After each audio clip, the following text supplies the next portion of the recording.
పిల్లలు కావాలనే మీ కలను నెరవేర్చుకోండి. మొదటి కన్సల్టేషన్, మొదటి స్కానింగ్ ఉచితం. వివరాల కొరకు హెగ్డే ఫెర్టిలిటీని సంప్రదించండి.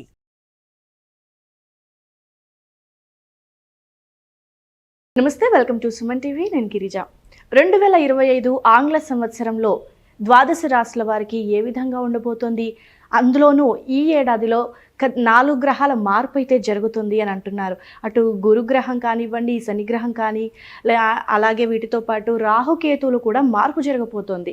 సో వీటి మార్పు ఈ 12 రాశుల వారికి, ఈ రాశి వారిపై ఎలాంటి ప్రభావాన్ని చూపిస్తుందో తెలిపేందుకు ఇవాళ మనతో పాటు ప్రముఖ జ్యోతిష పండితులు బ్రహ్మశ్రీ నందిబట్ల శ్రీహరి శర్మ గురువుగారు ఉన్నారు. వారితో మాట్లాడదాం. గురువుగారు నమస్కారం. గురువుగారు, ఈ 2025 సంవత్సరంలో వృశ్చిక రాశి వారికి ఏ విధంగా ఉండబోతుందంటారు? రాశి పరంగా అంటే 4 గ్రహాల మార్పు జరిగింది కాబట్టి, సో ఈ ప్రభావం వృశ్చిక రాశి మీద ఏ విధంగా ఉండబోతుంది అంటారు గురువుగారు? తెలియజేస్తారా? వృశ్చిక రాశి వారికి జనవరి 1, 2025 నుంచి డిసెంబర్ 31, 2025 సంవత్సరం వరకు ఏ విధంగా ఉండబోతుందో తెలుసుకునే ముందు గ్రహ సంచారం తెలుసుకుందాం. రాశి నుంచి అనగా 9వ స్థానంలో గురువు మే 9వ తారీఖు వరకు, తదనంతరం మిథున రాశిలోకి సంచారం మే 9 నుంచి సెప్టెంబర్ 28 వరకు, సెప్టెంబర్ 28 నుంచి నవంబర్ 11 వరకు కర్కాటకంలో అతిచార ప్రభావము, తదనంతరం నవంబర్ 12 నుంచి మళ్ళీ డిసెంబర్ 28 వరకు వక్రీకరించి స్థితి పొంది ఉండడం. ఇక చూసుకున్నట్లయితే శని భగవాన్ల వారిది సంబంధించి చూసుకున్నట్లయితే 16వ తారీఖు ఏప్రిల్ వరకు అర్ధాష్టమ శని దోష ప్రభావంతో ఉంటారు. ఇక ఈ 16 ఏప్రిల్ తర్వాత అక్టోబర్ 9 వరకు మీన రాశిలో ఉంటారు. అనగా అమ్మయ్య, ఇక 16 ఈ సంవత్సరం 2025 16 ఏప్రిల్తో ఈ యొక్క అర్ధాష్టమ శని దోషం పోయింది, హ్యాపీ అని అనుకుంటారు. కానీ మళ్ళీ జూలై 8 నుంచి మీనంలోనే వక్రీకరించి అక్టోబర్ 9 వరకు మళ్ళీ అర్ధాష్టమ శని దోష ప్రభావాన్ని మళ్ళీ కలగజేయబోతున్నారు శనివారు. ఇక అక్టోబర్ 10న కుంభంలోనే వక్రీకరించి ఉంటున్నారు. అక్టోబర్ 10న కాబట్టి అక్టోబర్ 10 నుంచి మళ్ళీ నవంబర్ 26 వరకు కుంభంలోనే వక్రీకరించి ఉంటారు. కాబట్టి ఇది కొంత యోగకాలం. శని భగవాన్ల వారి యొక్క అర్ధాష్టమ శని దోషం ఏప్రిల్ 16 వరకు ఉంటుంది. మళ్ళీ జూలై 8 నుంచి అదే అర్ధాష్టమ శని దోష ప్రభావం అక్టోబర్ 9 వరకు ఉంటుంది. అంటే జనవరి, ఫిబ్రవరి, మార్చి 3 నెలల 15 రోజులు ప్లస్ 2 నెలలు, అనగా జూలై కదా, ఆగస్టు, సెప్టెంబర్, అక్టోబర్ 3 నెలలు వెరసి 12 నెలల కాలంలో జూలై అనగా ఈ 2025 సంవత్సరంలో 12 నెలల కాలంలో 6 నెలలు అర్ధాష్టమ శని దోష ప్రభావంతోనే ఈ వృశ్చిక రాశి వారు ఉంటారు. అది గుర్తుపెట్టుకోండి. దీని ప్రభావం ఎలా ఉంటుందో తెలియజేసుకుందాం. ఇక కేతువు, రాహువు అనగా కేతువు 15 మే వరకు కన్యలో, రాహువు మీనంలో, 16 మే నుంచి రాహువు కుంభంలో, కేతువు సింహరాశిలో స్థితి పొంది ఉంటారు.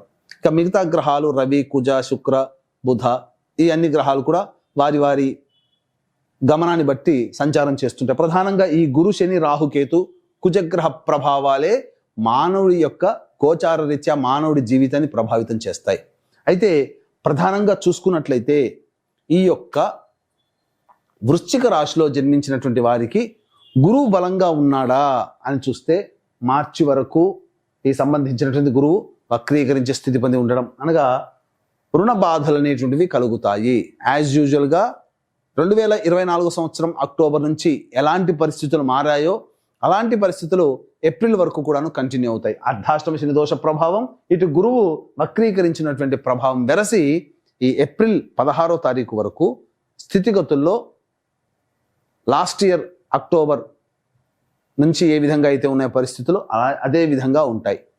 ఇక గురువు అష్టమ స్థానంలోకి ఎప్పుడు ప్రవేశించేస్తాడు? మే 9 నుంచి సెప్టెంబర్ 28. ఇది అత్యంత కీలకమైనటువంటి సమయం. అంటే ఏంటి? తాను అనుకున్నటువంటిది, తనకు చెందినది, అనగా ఈ వృశ్చిక రాశిలో జన్మించినటువంటి వాళ్ళకి సొంతమైనటువంటిది ఏదైనా కానీ తమ సొంతం అనుకున్నటువంటిది కోల్పోవడానికి సిద్ధంగా ఉండండి. ఎందుకంటే గోచారిత్య అష్టమ గురువు ఆ దోష ప్రభావాన్ని మీకు కలగజేస్తున్నాడు. కాబట్టి అది వాహనమా, వస్తువా, ఇంకేదైనా అది, అనగా ఇప్పుడు స్నేహబంధం ఉంది, స్నేహంలో పొరపచ్చాలు రావచ్చు, దూరం జరగవచ్చు ఆ సమయం వరకు కూడా. లేదు దాంపత్యంలో విభేదాలు వచ్చి పొరపచ్చాలు వచ్చి మాట లేకుండా మౌనంగా ఉండవచ్చు దంపతులు. వ్యాపార భాగస్వాములు అయితే కలిసికట్టుగా చేసుకున్నటువంటి వ్యాపారంలో విభేదాలు మే 9 నుంచి సెప్టెంబర్ 28 మధ్య కాలంలో పొడచూపే అవకాశాలు ఉంటాయి. అంటే మీది మన సొంతం అనుకున్నటువంటిది ఏదైతే ఉంటుందో అది మీ నుంచి దూరంగా జరిగే అవకాశాలు గోచరమవుతున్నాయి. ముఖ్యంగా తల్లిదండ్రుల ఆరోగ్యాన్ని పట్ల కూడా దృష్టి పెట్టుకోవాల్సినటువంటి పరిస్థితి ఈ యొక్క సమయంలో ఉంటుందని చెప్పవచ్చు. ఇక సెప్టెంబర్ 28 నుంచి నవంబర్ 11 మధ్యకాలం అనగా 45 రోజుల పాటు అద్భుతమైనటువంటి కాలం అండి. ఈ కాలము గురువు వారు ఇచ్చినటువంటి శుభ ఫలితం ఇంకా ఏ గ్రహము ఇవ్వదండి. ఈ సమయంలో విదేశీ యానము విదేశీ విద్య కోసం ప్రయత్నం చేస్తుంటారు కదా, అటువంటి వాళ్ళకి ఈ సెప్టెంబర్ 28 నుంచి నవంబర్ 11 మధ్య కాలంలో విదేశంలో ఉంటారు. కోరుకున్నటువంటి యూనివర్సిటీలో ప్రవేశం లభిస్తుంది. మరి ఆగస్టులో అవన్నిట్లో ప్రయత్నం చేస్తారు కదా అంటే చూడండి, ఖచ్చితంగా సెప్టెంబర్ మాసంలోనే మీరు ప్రయాణమై వెళ్తారు. ఇక చూసుకున్నట్లయితే నవంబర్ 12 నుంచి డిసెంబర్ 28 వరకు గురువు వక్రీకరించి ఉండడం, ఈ కారణం చేత మళ్ళీ కొంత ఇబ్బందికర పరిస్థితులు. ఈ మే 9 నుంచి సెప్టెంబర్ 28 వరకు ఉన్నటువంటి కాలము అనారోగ్య సూచనలు వచ్చే అవకాశం ఉంటుంది. కాబట్టి ఫుడ్ డైట్ కంట్రోల్ అనగా ఎసిడిటీ గ్యాస్ట్రిక్ ట్రబుల్తో ఇబ్బంది పడే అవకాశాలు ఎక్కువగా ఉంటాయి. అలాగే వారసత్వంగా హెరిడిటీగా వచ్చేటువంటి షుగర్ కానీ బీపీ కానీ క్యాన్సర్ పట్ల కూడా కుటుంబ సభ్యులు ఎవరికైనా ఉన్నట్టయితే అవి అటాక్ అయ్యే అవకాశం ఉంటుంది. కాబట్టి జాగ్రత్తలు పాటించండి. ఆ సమయంలో డైట్ కంట్రోల్లో ఉండే ప్రయత్నం చేయండి. ఇక శని భగవాన్ల వారికి కూడా చూసుకున్నట్లయితే ఏప్రిల్ 16 వరకు అర్ధాష్టమ శని, ఏప్రిల్ 16 నుంచి అక్టోబర్ 9 మధ్య కాలము మీనరాశిలో సంచారం చేస్తున్నటువంటి కారణం చేత మంచిదే. కానీ జూలై 8 నుంచి అక్టోబర్ 9 వరకు మళ్ళీ అర్ధాష్టమ శని. కాబట్టి ఇక్కడ లెక్క పెట్టుకోండి, జూలై 8 నుంచి అక్టోబర్ 9వ తారీఖు వరకు ఉన్న సమయం మంచిది కాదు. అలాగే గురుడు కూడా మే 9 నుంచి సెప్టెంబర్ 28. కాబట్టి ఇంచుమించు సుమారుగా గురు శనులు ఇద్దరు కూడా పాపులై ఈ యొక్క వృశ్చిక రాశిని జన్మించినటువంటి వాళ్ళకి కొన్ని సమస్యలు అనేటువంటివి వస్తాయి. గృహంలో మనశ్శాంతి ఉండదు, ఏ పని చేసినా సంతోషం కలగకుండా ఉంటుంది, తరచూ వాహన ప్రమాదాలు చోటు చేసుకునే అవకాశాలు ఎక్కువగా ఉంటాయి. ఇక ఇంతేనా జీవితం అంటే రాహుకేతులు మీకు అనుకూలంగా ఉన్నారండి. కాబట్టి ఈ కలియుగానికి మంత్రులు రాహుకేతులు. కాబట్టి ఈ రాహుకేతులు కనబడనటువంటి మాయని మీరు అర్థం చేసుకోగలిగి ఉండి కనిపించేదే నిజమని భ్రమపడేటువంటి స్థితి కాకుండా ఆ దైవ మాయని కనుక మీరు గుర్తించగలిగితే ఈ రాహుకేతులు మీకు సంపూర్ణమైన యోగాన్ని ఇస్తారు. అంటే ఏం చేయాలండి, నాకెలా తెలుస్తుంది, మీ మాటలు మాకు అర్థం కావట్లేవు కదా అని అంటుంటారేమో వృశ్చిక రాశిలో జన్మించినటువంటి వాళ్ళు. ఏం లేదండి, మొక్కవోని ధైర్యంతో ముందడుగు వేయడం, సాహసమే ధైర్యం, సాహసం చేయరా డింభక అని అంటారు కదా, అలా సాహసంగా ముందుకు ఆత్మవిశ్వాసంతో మనం అనుకున్నటువంటి పనులలో వెన్ను చూపకుండా ముందడుగు వేయడమే మీరు చేయాల్సినటువంటి పని. తద్వారా అన్ని మాయలు తొలగిపోయి ఈ రాహుకేతులు మీకు అనుకూలంగా ఉంటారు. ఇది సంబంధించినటువంటిది. అయితే 16 మే తర్వాత ఎప్పుడైతే ఈ సింహరాశిలోకి వృశ్చిక రాశిలో జన్మించినటువంటి వారికి కేతు ప్రవేశం చేస్తాడో ఆ సమయంలో మీకు ఎలా ఉంటుంది అని అంటే, ఉద్యోగం మారాలి, కొత్త ఉద్యోగం వెతుక్కోవాలి, లేదా ఉన్న దాంట్లో సంతోషం లేదు, లేదా ఒకేసారి ఎక్కువ పనులు చేయాలి, కొత్త కొత్త వ్యాపారాలు ప్రారంభించాలనే ఆలోచనని కేతు గ్రహం గారు పుట్టిస్తారు. తద్వారా ఏమవుతుంది, ఎక్కడి నుంచో తెచ్చినటువంటి డబ్బులు ఇవన్నీ అప్పు చేసేవి తీసుకొస్తారు కదా, సమయం అసలే ఎలాగో బాగోలేదు జూలై 8 నుంచి అక్టోబర్ 10 మధ్య కాలంలో. దీనికి తోడు కేతువు కూడా ఊతం ఇస్తున్నాడు. కాబట్టి ఈ 16 మే నుంచి వచ్చినటువంటి ఆలోచనలన్నింటినీ కూడాను జూలై 8 నుంచి అక్టోబర్ 9 మధ్య కాలంలో ఇంప్లిమెంటేట్ చేయడం. ఈ సమయం బాగోలేదు, గురువు శని వక్రీకరించి శుభంగా లేరు కాబట్టి ఆ సమయంలో ఉన్న డబ్బంతా కోల్పోవడం జరుగుతుంది. ఇది కేతువు చేసే మాయ, గుర్తించండి. ఇక చతుర్థ స్థానంలో రాహు యొక్క సంచార ప్రభావం ఇవన్నీ ఉండడం చేత ఖచ్చితంగా 16 మే తర్వాత గృహంలో మార్పులు జరుగుతాయి. తల్లిగారి ఆరోగ్యం పట్ల శ్రద్ధ వహించాల్సినటువంటి పరిస్థితి ఎదురవుతుంది. కాబట్టి జాగ్రత్తలు పాటించండి. ముఖ్యంగా 16 మే తర్వాత వాహనాన్ని నడిపేటప్పుడు జాగ్రత్తలు పాటించండి. ఈ యొక్క వృశ్చిక రాశిలో జన్మించినటువంటి స్త్రీ పురుషులు ఎవరైనా కానీ కేంద్ర రాష్ట్ర ప్రభుత్వ ఉద్యోగులైతే కోరుకున్న చోటికి బదిలీలు జరుగుతాయని, కానీ కష్టంతో కూడుకున్నటువంటి బదిలీలు. ప్రమోషన్స్ కూడా కలుగుతాయి, కానీ మీరు ఆశించిన స్థాయిలో ప్రమోషన్స్ జరగవు. గురుబలము లేదు, అధికారులు సహకరించరు, కింద ఉన్నటువంటి ఉద్యోగస్తులు కూడా సహకరించరు. తద్వారా స్వయం కృషితో మీరే పైకి రావాలి ఏ పని చేసుకున్నప్పటికీ. అందుకనే గురుబలం ఉన్నవాడికి అడవిలో ఉన్న అన్నం దొరుకుతుంది, గురుబలం లేని వాడికి దాహం వేస్తే వాడే బావి తవ్వుకొని వాడే నీళ్లు తాగాలి. అంటే మీ కష్టానికి మీరే పడాలి అని చెప్పి వృశ్చిక రాశి వారికి తెలియజేస్తుంది. ఉన్న కొద్ది కాలం ఎప్పుడు బాగుంటుంది అని అంటే సెప్టెంబర్ 28 నుంచి నవంబర్ 11 మధ్య కాలంలో ప్రమోషన్స్తో కూడుకున్నటువంటి ఉద్యోగ అభివృద్ధి, నూతన ఉద్యోగ ప్రాప్తి, ఇవన్నీ కూడా ఈ యొక్క వృశ్చిక రాశి వారికి కలగబోతున్నాయి. అద్భుతమైన జీవితాన్ని పొందుతారు. అయితే ఈ గురుగ్రహం అనుకూలంగా లేని కారణం చేత ఈ ఫుడ్ అండ్ రెస్టారెంట్ బిజినెస్లో నడిపేటువంటి వాళ్ళు, ఎడ్యుకేషనల్ బిజినెస్లో ఉన్నటువంటి వాళ్ళు, అలాగే జ్యువెలరీ రంగంలో ఉన్నటువంటి వాళ్ళు, బోర్డింగ్ అండ్ లాడ్జింగ్, అలాగే జనరల్ స్టోర్స్, సూపర్ మార్కెట్ నడిపేటువంటి వాళ్ళు, పూజా స్టోర్స్ నడిపేటువంటి వాళ్ళు, తీర్థయాత్రలు నడిపేటువంటి వాళ్ళు, వీళ్ళందరికీ కూడా ఆశించిన మేర ఫలితాలు అనేటువంటివి ఉండవు. ఇక రాజకీయ నాయకులకైతే పెద్దల సహకారము, కింది క్యాడర్ యొక్క సహకారం లేకపోవడం చేత చాలా కష్టాలు పడాల్సి వస్తుంది. కాబట్టి గొప్ప గొప్ప నిర్ణయాలు తీసుకోవడంలో జాగ్రత్తలు పాటించండి. మీ దగ్గర ఉన్నటువంటి డబ్బుని మీరు కోల్పోడే ప్రయత్నాలు ఏవీ చేయకండి ఈ యొక్క వృశ్చిక రాశిలో జన్మించినటువంటి వారు. ఇక సినీ రంగంలో ఉన్నటువంటి వారు, టీవీ రంగము, కళారంగము, మ్యూజిక్, డాన్స్ రంగంలో ఉన్నటువంటి వాళ్ళు, టీవీ సీరియల్స్లో పనిచేసేటువంటి వాళ్ళు, 24 ఫ్రేమ్స్లో ఉన్నటువంటి వాళ్ళు, అలాగే ఎలక్ట్రానిక్ అండ్ ప్రింటింగ్ సంబంధించినటువంటి ఇండస్ట్రీలో ఉన్నటువంటి వాళ్ళు ఆశించిన మేర ఫలితాలు అనేటువంటివి పొందలేరు. కాబట్టి ఉన్న వాటితోనే అత్యాశకి పోకుండా ఉన్న వాటిలోనే సెలెక్టివ్గా మీరు నిర్ణయాలు తీసుకొని ప్రాజెక్టులు చేపట్టండి, మంచి జరుగుతుంది. ఇక ప్రధానంగా చూసుకున్నట్లయితే ఈ యొక్క జనవరి 21 నుంచి ఏప్రిల్ 1వ తారీఖు వరకు కుజుడు మిథున రాశిలో సంచారం చేస్తున్నాడు. ఏమవుతుంది ఇక్కడ ప్రధానంగా? ఇన్ని గ్రహాలు బాగోలేవు, ఇంకేం జీవితం మా జీవితం అంటారా? కంగారు పడకండి. కుజుల గ్రహం వారు వస్తున్నారు, వారు మీకు మొక్కవోని ధైర్యాన్ని మీకు అందిస్తున్నారు. తద్వారా మీరేమవుతుంది? సాహసోపేతంగా మీరు పనిచేస్తారు. పోరాట పటిమని గనక మీరు పెట్టుకుంటే అద్భుతంగా ఈ యొక్క సంబంధించినటువంటి జనవరి 21 నుంచి ఏప్రిల్ 1వ తారీఖు వరకు ఉన్నటువంటి మధ్యకాలము శని భగవానుల వారు ఇబ్బంది పెడుతున్న, గురువు అనుకూలంగా లేకపోయినా కానీ ఒక్క కుజుడు మాత్రం, మీ రాష్ట్రాధిపతి అయినటువంటి కుజుడు మీకు ధైర్యాన్ని కలగజేస్తాడు. ఆ ధైర్యాన్ని కోల్పోకుండా మీరు ప్రయత్నం చేయండి, అన్నింటా విజయం మీదే అవుతుంది. విద్యార్థులు ఉత్తమ శ్రేణితో పరీక్షల్లో పాస్ అవుతారు. పోరాట పటిమ పెట్టుకొని కనుక మీరు ముందు వెళితే ఈ యొక్క వృశ్చిక రాశి వారికి జనవరి 21 నుంచి ఏప్రిల్ 1వ తారీఖు వరకు, ఫిబ్రవరి, మార్చి, ఈ 2.5 నెలలు మీకు అద్భుతమైనటువంటి ఫలితాలు చూస్తారు. ఒక్క రాష్ట్రాధిపతి అయినటువంటి కుజుని యొక్క ప్రభావం. ఇక తదనంతరం ఇక ఉద్యోగంలో మార్పులు కావాలనుకున్నప్పుడు జూన్ 5వ తారీఖు నుంచి జూలై 26వ తారీఖు మధ్యకాలము ఉద్యోగంలో ఖచ్చితంగా మార్పులు అనేటువంటివి కలుగుతాయి. ఇక మీరు పోరాటం స్ఫూర్తితో పనిచేయాల్సినటువంటి పరిస్థితి వస్తుంది.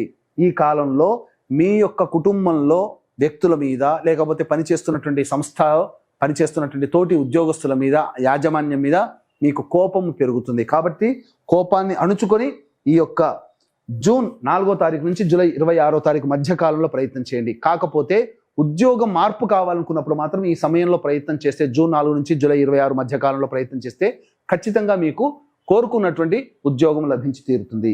ఇక సంబంధించినటువంటి చూసుకున్నట్లయితే జనవరి 11 నుంచి ఫిబ్రవరి 11 మధ్యకాలంలో నిరుద్యోగస్తులకి ఉద్యోగం లభిస్తుంది.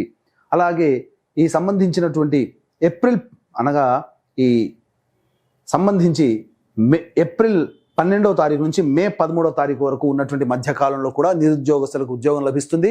కేంద్ర రాష్ట్ర ప్రభుత్వంలో పనిచేసేటువంటి వాళ్ళకి ప్రమోషన్స్తో కూడుకున్నటువంటి బదిలీలు ఏప్రిల్ 12 నుంచి మే 13వ తారీఖు మధ్యకాలంలో కలుగుతుంది. ఇక ఈ సంబంధించినటువంటి ఆగస్టు 16వ తారీఖు నుంచి అక్టోబర్ 16వ తారీఖు మధ్య ఉన్నటువంటి కాలము సమస్త విధములుగా సౌభాగ్యముగా, ఆనందంగా ఉండేటువంటి కాలంగా చెప్పవచ్చు. కాబట్టి రాష్ట్రాధిపతి మీకు యోగాన్ని కలగజేస్తూ, దశమాధిపతి కూడా యోగాన్ని కలగజేస్తూ మీరు చేపట్టేటువంటి ప్రయత్నాల్లో అన్ని విధాలుగా యోగదాయకంగా ఉంటుందని చెప్పవచ్చు. అయితే ప్రధానంగా ఈ యొక్క వృశ్చిక రాశిలో జన్మించినటువంటి రైతులు సాధారణమైనటువంటి దిగుబడినే పొందుతారు. గొప్పగా అధిక రాబడి అనేటువంటిది ఉండదు. కాబట్టి కొత్త పంటల జోలికి పోకుండా ఉన్నటువంటి దాన్నే పెట్టుకుంటే మంచిది. ఇక పౌల్ట్రీ రంగంలో ఉన్నటువంటి వాళ్ళు, రొయ్యలు, చేపలు బిజినెస్ చేసేటువంటి వాళ్ళకి మాత్రము నిరాశ తప్పదు. కాబట్టి గొప్పగా కొత్తవి చేపట్టకుండా ఉన్న వాటినే పెట్టుకొని మీరు ప్రయత్నం చేస్తే మంచి జరుగుతుంది. ఇక ఈ యొక్క ఎలక్ట్రానిక్ అండ్ కమ్యూనికేషన్ రంగంలో ఉన్నటువంటి వాళ్ళు, లాయర్ వృత్తిలో ఉన్నటువంటి వాళ్ళు, రియల్ ఎస్టేట్ రంగంలో ఉన్నటువంటి వారు నూతన ప్రాజెక్టులు అనేటువంటివి జనవరి 21 నుంచి ఏప్రిల్ 1వ తారీఖు మధ్యలో చేపడితే మంచి అద్భుతమైనటువంటి ప్రగతి లభిస్తుంది. తదనంతరం గ్రహములు అనుకూలంగా లేవు. మళ్ళీ ఎప్పుడు బాగుంటుంది? జూన్ 4 నుంచి జూలై 26 మధ్యకాలంలో కొంతవరకు యోగిస్తుంది. కాబట్టి ఈ రియల్ ఎస్టేట్ రంగంలో ఉన్నటువంటి వాళ్ళు, లాయర్ వృత్తిలో ఉన్నటువంటి వాళ్ళు ఆచితూచి స్పందించి మీరు నిర్ణయాలు తీసుకోండి. ఏదైనప్పటికీ కూడా ఏప్రిల్ 1 లోపలనే మీకు యోగదాయకంగా రాష్ట్రాధిపతి అయినటువంటి కుజుడు మీకు అనుకూలంగా ఉన్నాడు. అదొక్కటే మీకు యోగము అనే విషయాన్ని గమనించుకోవాలి. కాబట్టి ఈ వృశ్చిక రాశి వారికి దాదాపుగా 6 నెలలు అర్ధాష్టమ శని దోషము, 6 నెలలు సామాన్యంగా ఉన్నప్పటికీ శని భగవానుల వారికి సంబంధించి చూసుకున్న వివరాలు, అలాగే గురువు కూడా ఆశాంతం యోగించలేకపోవడము, నవంబర్ 12 నుంచి అనగా సెప్టెంబర్ 28 నుంచి నవంబర్ 11 వరకు ఉన్న కాలం మాత్రమే యోగదాయకంగా ఉన్నటువంటి కాలంగా చెప్పవచ్చు.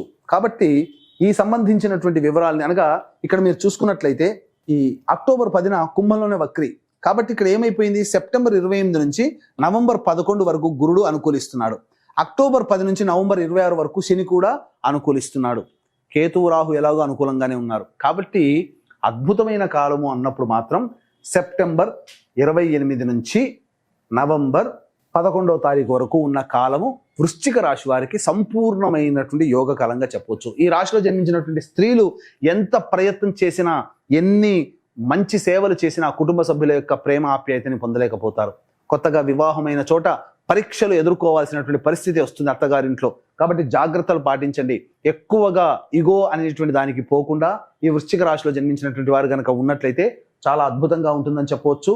ఇక ముఖ్యంగా సంతానం కోరుకునేటువంటి వాళ్ళకి సంతానం కలుగుతుంది. వివాహంకి సంబంధించినటువంటి చేయి ప్రయత్నాల్లో వివాహము జరుగుతుంది. కాకపోతే కొన్ని ఒడిదుడుకులు ఎదుర్కొని సర్దుకుపోవాల్సినటువంటి పరిస్థితితో ఉన్నటువంటి వివాహాలు కుదురుతాయి. కాబట్టి జాగ్రత్తలు పాటించండి. అన్ని రకాలుగా ఈ స్పెక్యులేషన్స్ రంగంలో జోలికి వెళ్ళకపోవడమే, నూతన ఇన్వెస్ట్మెంట్స్ అనేటువంటి చేయలేకపోవడమే చాలా మంచిదని గమనించుకోవాలి. స్పెక్యులేషన్ రంగం అంత బాగా ఈ యొక్క వృశ్చిక రాశి వారికి అనుకూలంగా లేదు. ఏది ఏమైనప్పటికీ కూడాను ఈ వృశ్చిక రాశి వారికి సంవత్సరం అంతా ఇలాగే ఉంటుందానంటే, మీ యొక్క వివాహమైతే మీ తల్లిదండ్రులు, వివాహమైతే మీ భర్త, మీ పిల్లల జాతకం మీ మీద ప్రభావం చూపుతుంది. నెగిటివ్ కాస్త పాజిటివ్గా మారవచ్చు. అలాగే పెళ్లి కాకపోతే తల్లిదండ్రులు, తోడబుట్టిన వాళ్ళ యొక్క జాతకం కూడా మీ మీద ఇంపాక్ట్ చూపిస్తుంది. కాబట్టి ఈ వృశ్చిక రాశిలో ఉన్నటువంటి వాళ్ళకి గురువు శని గ్రహాల అనుకూలత లేని కారణం చేత ఎక్కువ సమస్యలు ఎదుర్కొంటారు ఈ సంవత్సరంలో, 2025 సంవత్సరంలో. కాబట్టి వారికి సంపూర్ణంగా వారి యొక్క సంకల్పం ఈ 2025లో ఏవైతే ఉన్నాయో అవన్నీ గత సంవత్సరం మాదిరిగా కాకుండా ఇప్పుడు కూడా ఈ సంవత్సరంలో కూడా ఆశాజనకమైనటువంటి జీవితాన్ని అందరికీ అందించాలనేటువంటి సదుద్దేశంతో ప్రతి నెల ఒక్కొక్క పుణ్యక్షేత్రంలో జాతకరీత్యా కలుగు విద్య, వివాహ, ఉద్యోగ, దాంపత్య, సంతాన, అనారోగ్య సమస్యల నివారణకి మరియు శని భగవానుల వారు ఈ 12 నెలల పాటు 12 రాశులని కూడాను ప్రభావితం చేయబోతున్నారు. కాబట్టి శనిదోష నివారణ హోమాల్లో భాగంగా సర్వదోష నివారణ పూజలు, హోమాలు అనేటువంటివి ఒక్కొక్క పుణ్యక్షేత్రంలో ఒక్కొక్క నెలలో చేయడం మీ కుటుంబ సభ్యుల అందరి గోత్రనామాలతో చేయించడం జరుగుతుంది. దీనికి శ్రీకారం 2025 సంవత్సరం పుష్య పౌర్ణమి అనగా జనవరి 13వ తారీఖు రోజున శ్రీకాళహస్తిలో కానీ శ్రీశైలంలో కానీ చుట్టబోతున్నాం.